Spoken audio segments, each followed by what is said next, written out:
Hello, Fiona. Good morning. Is it How's things? morning? Yes. Yeah, it's still morning at the moment. Yeah. What are you drinking today? I'm back on my Cola de Caballo. And I was going to say back on. I'm not sure if I've had this one before. Oxford Comma is called. And I Ooh, got my little friend again. I don't use him very often because he's got a couple of design faults. But one cool. being that when he's on the side of the cup, he doesn't effectively put the tea in the water. So he has to Mhm. swim. Anyway, Oxford Comma, which is a nice smoky blend with, I think, black tea and hojicha. Hojicha. Hojicha, yes. Interesting. Japanese tea. My Japanese students, they all far prefer it to matcha. They don't generally like matcha. So they've got me into hojicha. Nice. To be Fantastic. recommended for those of you who like the smokier elements in life. Nice. Okay, okay. Well, let's move on from tea, um, to it's still tea. Teas. It's teaching Oh, tea. yes, there's a Yes. lot of teas. There's three TTT here. Exactly.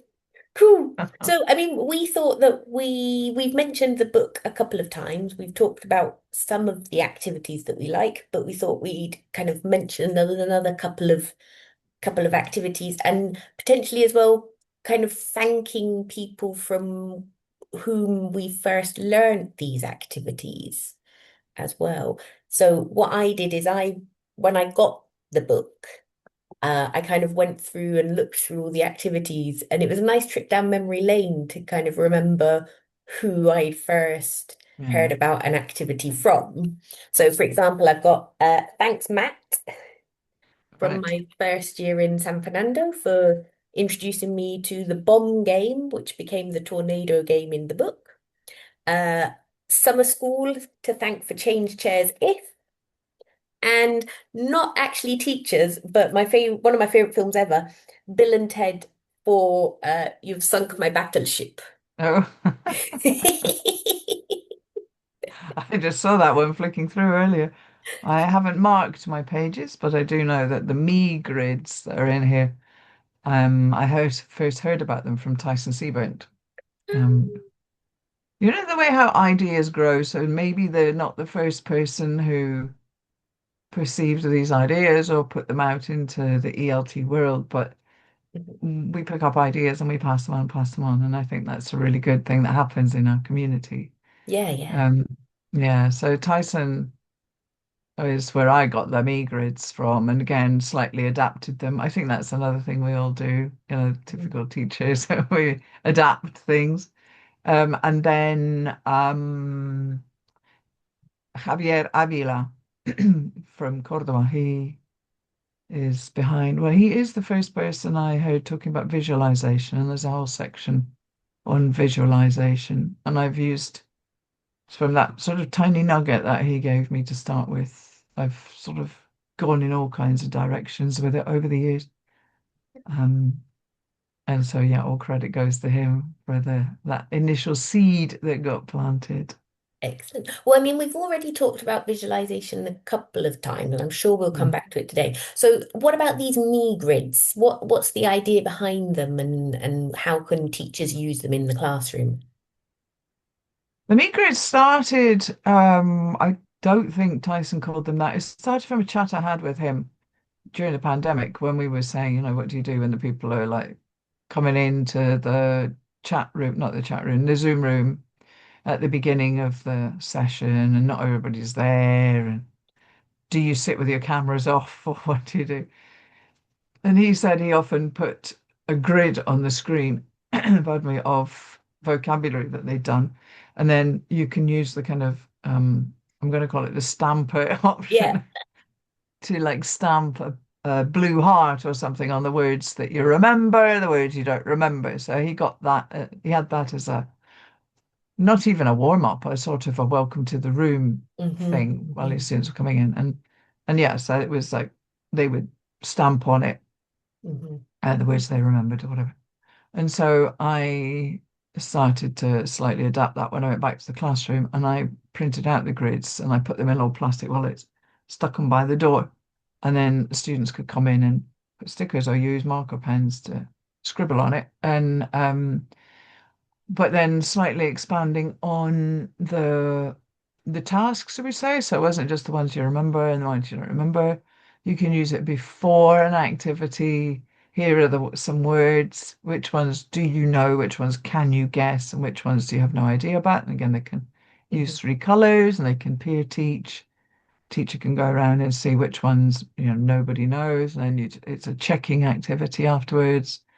And that's kind of in our learning tree Mhm. Mhm. area, our learning tree with the roots of what they know already. The trunk is what they're going to need for class. And then the emergent is the leaves. So these me grids um kind of tell you what they already have and Mhm. also therefore what they need.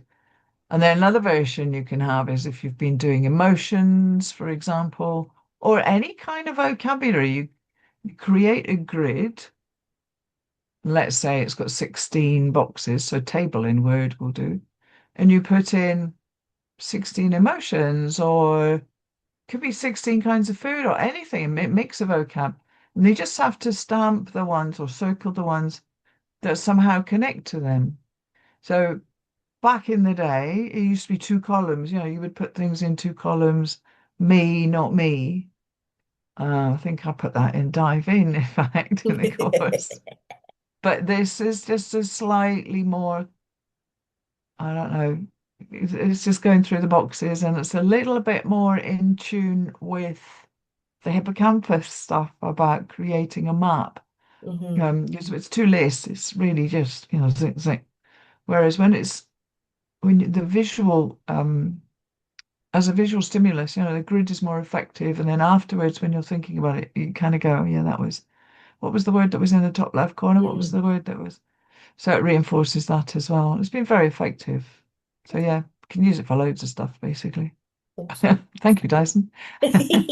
Well, I mean, then because I hadn't heard of these me grids before we did the book together, but then when I was doing a couple of sessions on teaching teenagers, and I used the me grid as a kind of a lead in with the activities that I was going to demonstrate in the session. And so Yeah, before I even started, it was like, okay, chat to your partner. Which of these activities do you think you've already used? Which have you never heard of? yeah, And so, yeah, again, kind of, I wasn't monitoring I didn't, I have to admit, I didn't react to people's responses. If everybody went, yeah, we know that one, I still yeah. explained it anyway. But yeah, it's a really nice way to get people engaging with things before you start. Well, this is it. And you can do things like if you use the grid at the beginning and they mark off and then they peer teach each other and then they put them away. Then at the end of the lesson, bring them out. Which ones can you remember? And it can become like noughts and crosses where if they can remember a line, they get a point, kind of thing. So, um, depending on certain ages, they're going to say they remember a word when they don't, but the processing is still happening inside. Yeah, yeah, yeah. What they're Yeah. telling you is the one thing, but inside they're going, oh, what did that mean?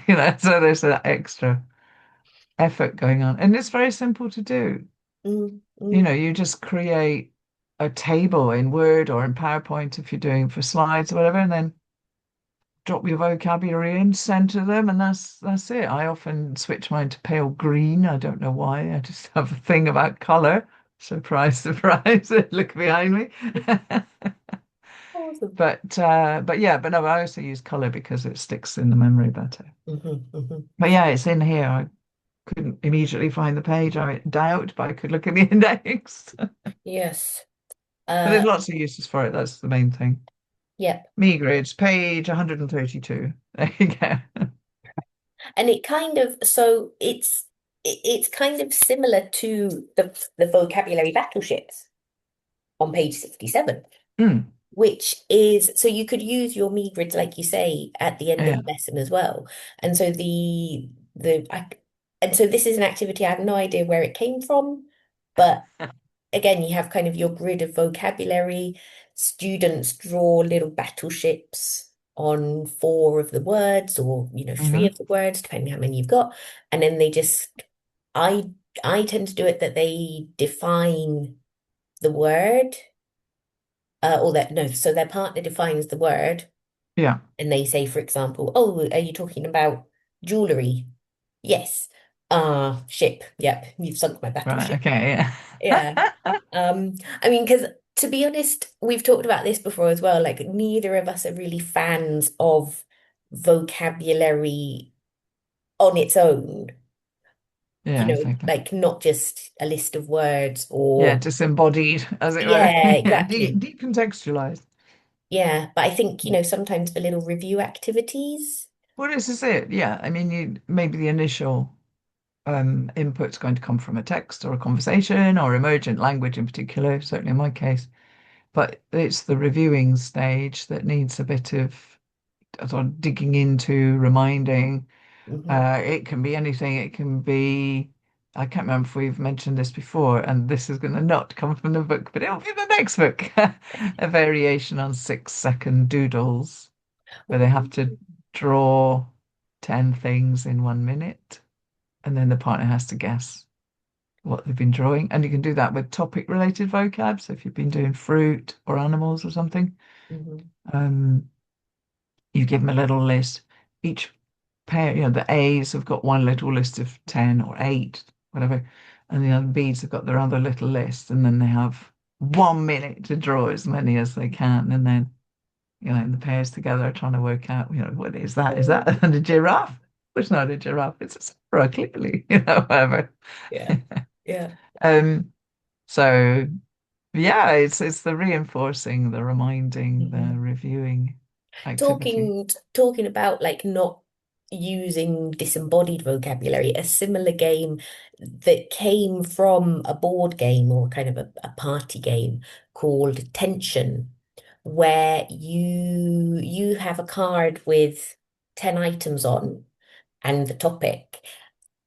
And your teammates, you have kind of 2 minutes to list as many as possible from that topic, but only the ones that are on the card count. So that's quite fun as well. Again, just for a bit of fun at the end of Yeah, the lesson, like, I don't know, vegetables or school subjects or something. And I've done it in the past where I've got the students, I've given them the topic, they've written their yeah. words, and then, played in pairs to try and get as many as they can. Yeah. All right, yeah. No, it sounds good. We need to write the second book, okay? Let's get writing next month. Yeah.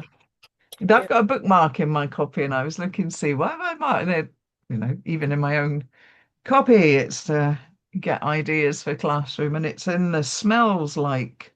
I'm not sure. Have we Mm. mentioned the smells like before? I mention it a lot um in conference presentations, but I Mhm. actually did it with my class this week. It's funny. And I noticed we did final presentations yesterday with one course. And one of the groups used this technique, not quite in the same way, but very similarly.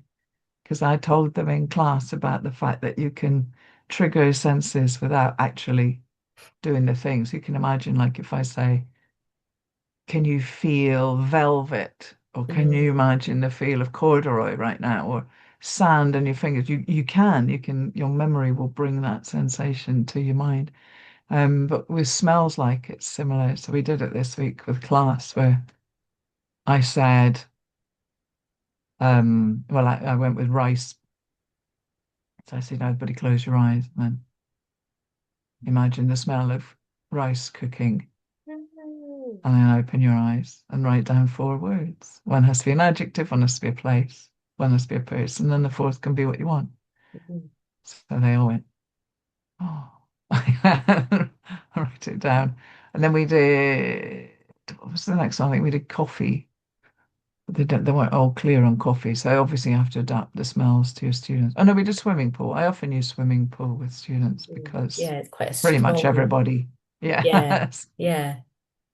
Yeah, so that, and then they were like, oh, they really enjoyed it because it's a peaceful moment as well. And just tuning in, it's like a mindful moment because you're focusing just on this one smell, eyes closed, and Mhm. writing it down. They were a bit hesitant about closing their eyes first. So I had to say, don't worry, I'm not going to move. I'm going to stay at the front of the room. Yeah, Yeah. I think you mentioned that in a previous Yeah. episode about not wandering around the back monitoring. But yeah, it went really well. And No. then yesterday in final presentations, one of them went, "Now, everybody close your eyes. I want you to imagine." So, Mm. and it was quite different. She said, "I want you to imagine you've walked into a shop. What kind of customer service do you expect? Or what kind of welcome do you expect?" So it Mm. was instead of just, she just took that, did a thing we'd done in class and went and just went with it in a completely different direction. But it was really nice to see.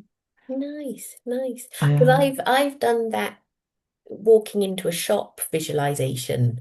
Um, uh, Not so much for the idea of the smells, but in kind of, I've done it when there's that exam activity where they have a number of different options and it's collaborative and they have to discuss. So kind of a present for a friend, for example.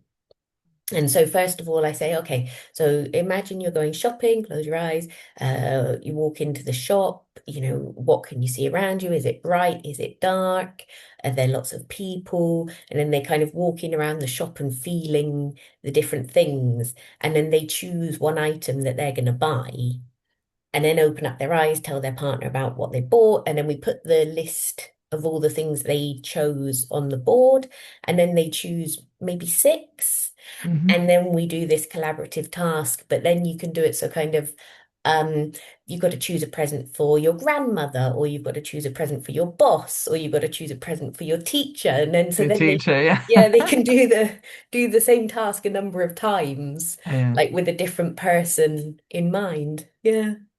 Oh, nice. I like that. I like that a lot. I'm just going to look at the page number for the visualizations and the smells. It's on page 36, 37 in our book. I think Excellent. we've mentioned this before, but what's your favorite thing or section or whatever I about mean, in the book? oof. Well, I I don't know think that's I could. difficult. It's like No. saying what's your favorite child, isn't it? No, perhaps not. I mean, I think I like all of them. I love some of the self activities Mm, because I think they are really important for our students to have that kind of time to think about themselves, even if they then discuss what they were imagining with a partner or things like that. But I think, in the past, we haven't done so much of me. It's yeah. always been very much um, talking about family, talking about your friends and things like that. So I think that's And quite nice. also teacher education, well, teacher training rather, tends to be a lot more thinking about the students than thinking about yourself. Hmm. And like, Yep, then, yeah, yep, yep. Yeah, so that's it as well. Like a lot of the activities, obviously when we train, you're doing these activities with the teachers who are then going to go and use them with their students, and they yeah, enjoy them so much as well, this well, I is it. think. Yeah, yeah. Yeah, I'm yeah. not saying that. I mean, in our book, we've got the first section, which is about the brain, but there's a lot of pause for reflect, kind of for Mm. reflection moments as well. In that, we've put in these like mini activities where you stop at the end of a section that you've read and then have a think about something. So, yeah. Um, I've seen a couple of reviews of our book. I didn't actually go looking for them, but a couple of review writers have sent me copies, or I've just stumbled across it. I didn't know there was one in the ITAFL Voices, but there was. I found it by accident.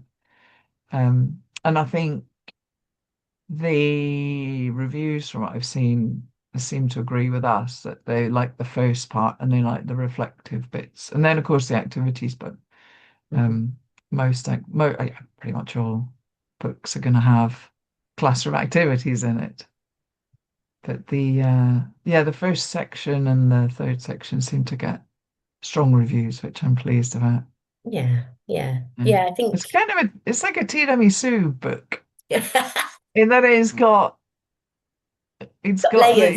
it's got sponge and it's got layer exactly, and you like each layer, but actually it's because it all works together that it's a good book. So yeah, another Yeah, teaching teenagers with tiramisu. Or fantastic. tiramisu for teaching teenagers. Well, on that, we brought it full circle. So we might call it a day there for now. And we'll be back next week with another chat. Yes, and we won't be plugging anything, don't worry. Not next week. But we love our book. Yes, we hope you do too. Bye. Bye.